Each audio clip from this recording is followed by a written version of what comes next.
Hello दोस्तों, हमारे YouTube channel पे आप लोगों का स्वागत है। और अभी हम बात करने जा रहे हैं बीपीएससी के संदर्भ में और विशेष चर्चा करेंगे बीपीएससी 67 के संदर्भ में।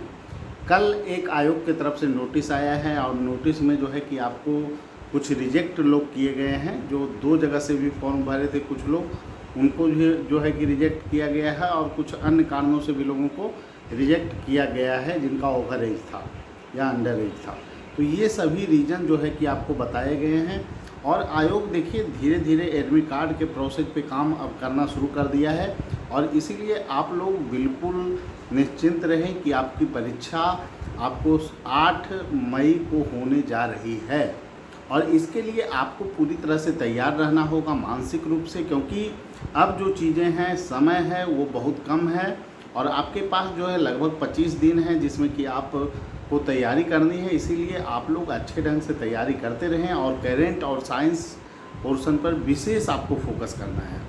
मैंने पहले भी आपको बताया था कि करेंट में कोई भी 2 मैगजीन आपके लिए पर्याप्त होती है, जिसमें कि आप जो मैगजीन पढ़ते आ रहे हैं, जैसे एसपीडी अगर आप पढ़ रहे हो या घटना चक्र पढ़ रहे हो या घटनासार पढ़ रहे हो, कोई एक को अच्छे ढंग से फॉलो कीजिए। और फिर जो है कि आप ज़्यादा अगर आपको लगता है कि समस्या हो रही है तो 2 मैगजीन भी फॉलो कर सकते हैं, लेकिन उससे ज़्यादा मैगजीन को करेंट के लिए देखना आपके लिए नुकसानदायक हो सकता है, क्योंकि अन्य सब्जेक्ट का भी आपको रिवीजन करना है। तो इसीलिए दोस्तों मेरी सलाह होगी कि आप लोग ज़्यादा मैगजीन के पीछे नहीं भागिए, मानक मैगजीन पे ही काम करें और निश्चित रूप से ये रणनीति आपके लिए लाभदायक होगी। और परीक्षा के दिन आप महसूस करेंगे कि एक मैगजीन को ही बार बार पढ़ने से आपको बहुत ज़्यादा लाभ मिलेगा।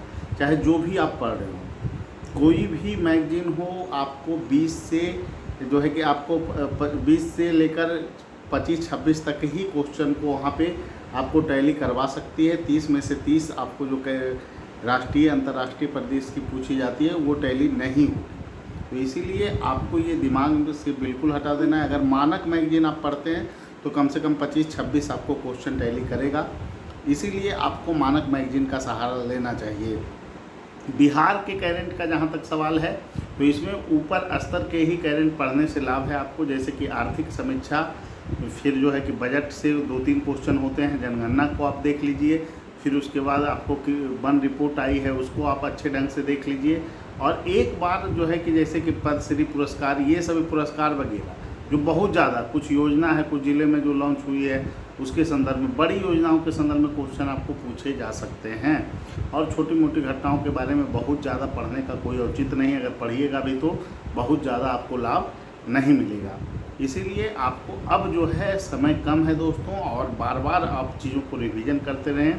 साइंस पोर्शन में भी आपको सभी चीज़ों को देखना है, चाहे वो आपको फिजिक्स हो, केमिस्ट्री हो, बायोलॉजी हो, किसी को भी आपको नेगलेक्ट नहीं करना है, क्योंकि क्वेश्चन जो हैं अब बायोलॉजी के अनुपात में ही आपको फिजिक्स से, केमिस्ट्री से प्रश्न पूछे जाने की परंपरा विकसित हो गई है। आपको बायोलॉजी अगर 12 क्वेश्चन दिया जा रहा है तो 8 जो है कि आपको केमिस्ट्री और फिर जो है कि 10-12 आपको फिजिक्स भी देखने को मिल जाता है। इसीलिए सभी पोर्शन को अच्छे ढंग से आपको करना होगा।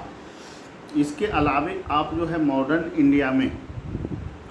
इंडिया में आपको जो है कि अब जो समय है उसके लिए आपको सबसे बेहतर जो रणनीति होगी कि आप लोग क्वेश्चन का प्रैक्टिस आप लोग शुरू कर दें। ठीक है, मॉडर्न इंडिया में पढ़ने के साथ साथ क्वेश्चन प्रैक्टिस, इससे क्या होगा, चीज़ों को आप मेमोराइज करेंगे। जैसे कांग्रेस है तो कांग्रेस से संबंधित जितना भी क्वेश्चन आपको घटना चक्र में दिया गया है तो उसको आप लोग लगा लें जो प्रीवियस ईयर आया है। लगातार ऐसा ही देखा जाता है कि इम्पोर्टेंट क्वेश्चन पे ही फोकस किया जाता है। इसके अलावे जो चीज़ें हैं, जैसे कि मैथ में अभी बहुत ज़्यादा करने का समय नहीं है। जिन लोगों को मैथ आता है वो निश्चित रूप से 8-10 क्वेश्चन वहाँ पे कर ले जाते हैं। जिनको प्रॉब्लम होता है उनको जो है कि चुनिंदा टॉपिक पर जो है देख लेना है कि उसको रिवीजन करके आप जैसे एवरेज का देख लीजिए, रेशियो का देख लीजिए, परसेंटेज का देख लीजिए, प्रायिकता देख लीजिए। ये सभी जो फिक्स चीज़ें हैं उसको आप लोग एक बार देख सकते हैं और आप 10 में से 5 भी क्वेश्चन वहाँ पे सही कर लेते हैं तो आप अच्छी स्थिति में होंगे, बशर्ते कि आपका अन्य पेपर पर अच्छे ढंग से कमांड हो। तो कोई परेशान होने की ज़रूरत नहीं है, आप लोग तैयारी बेहतर ढंग से करते रहें। ज्योग्राफी में जो अंतर्राष्ट्रीय ज्योग्राफी का जो सवाल है, इंटरनेशनल लेवल पे जो चर्चा के मुद्दे रहते हैं वहाँ के ज्योग्राफी क्वेश्चन आपको पूछे जाते हैं विश्व भूगोल से। और फिर जो है कि बाकी जो इंडियन भूगोल है उसमें तो जो है कि आपको अच्छे ढंग से नदी, झील, फिर जो है पहाड़, पर्वत, ये सब पर पूरा अच्छे ढंग से आपको कमांड करना होगा। फिर उसके बाद भौतिक भूगोल से भी आपको सवाल पूछे जाते हैं, आर्थिक भूगोल से, तो ये सभी पर आपको अच्छे ढंग से कमांड करना ही होगा। पॉलिटी सेक्शन में आप लोग जो है कि लूसेंट से भी पूरा अगर अपडेट होकर पढ़ते हैं तो लगभग क्वेश्चन वहाँ टकरा जाते हैं, इसलिए वहाँ परेशान होने की आपको विशेष तौर पे आवश्यकता नहीं है। तो यही दोस्तों, कम समय है और इसमें बेहतर ढंग से आपको तैयारी करना होगा। परीक्षा निर्धारित तिथि पर होने जा रही है 8 मई को, इसमें अब कोई दो मत का सवाल नहीं रह गया है। और जो है कि आपको ऐसा आशा किया जा सकता है कि आपको लगभग 6-7 दिनों में आपको एडमिट कार्ड देखने को मिल भी सकता है। कोई आश्चर्यजनक बात नहीं होगी कि इस बार एडमिट कार्ड पहले आप लोगों का जारी कर दिया जाए, यानी कि एडमिट कार्ड 20 तक भी जारी किया जा सकता है। और इस दिशा में आयोग अपना काम कर रहा है। और देखिए जो है कि प्रोसेस जितना जल्द एडमिट कार्ड का शुरू हो जाए उतना ही बेहतर होगा, क्योंकि 8 तारीख को एग्ज़ाम है। कम से कम हमारी मांग होगी कि 15 दिन पहले एडमिट कार्ड जारी कर दिया जाए, जिससे कि छात्रों को किसी भी प्रकार की समस्या न हो।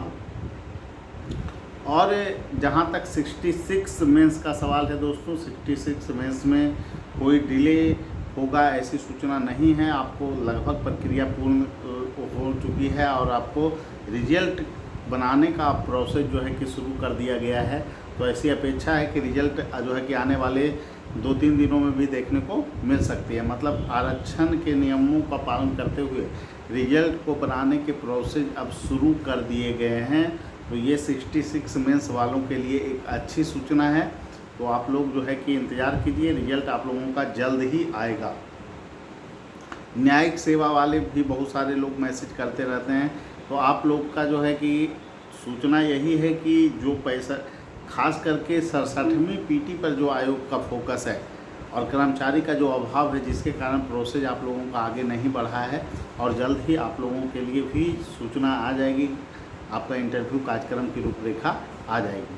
ठीक है, और यही सब चीज़ें थी आप लोगों के साथ शेयर करना था। जो भी लोग ऑडिटर एग्ज़ाम के संदर्भ में, बहुत सारे लोग पूछते रहते हैं मेंस कब होगा, तो ऑडिटर एग्ज़ाम का जो मेंस है वो आपको जुलाई लास्ट तक भी जा सकता है।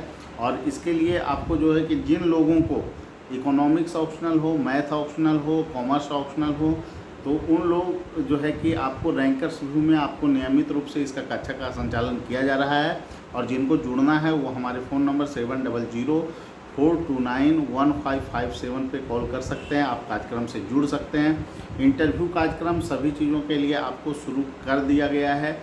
ESI का इंटरव्यू कार्यक्रम चल रहा है, लॉ वाले का भी जो है कि ग्रुप बना दिया गया है। और जो है कि जैसे ही 66 मेंस का रिजल्ट आता है, आपको जो है कि सिविल सेवा के लिए आपको इंटरव्यू का कार्यक्रम BPSC में शुरू कर दिया जाएगा। ठीक है, BPSC के लिए तो आप लोगों को किसी भी प्रकार का कोई दिक्कत नहीं होगा। संस्थान लगातार सभी चीज़ों पर वर्क कर रही है और आप लोगों के प्रदर्शन बेहतर होंगे, ऐसी हमारी पूर्ण आशा और अपेक्षा है। आज जो है कि आपको रामनवमी है, आप लोग पर्व त्यौहार मना रहे होंगे और आशा करते हैं कि आप आगे आने वाले दिनों में बिहार में भावी अधिकारी हों। और सभी को रामनवमी की शुभकामना। फिर मिलेंगे अगले वीडियो में। धन्यवाद।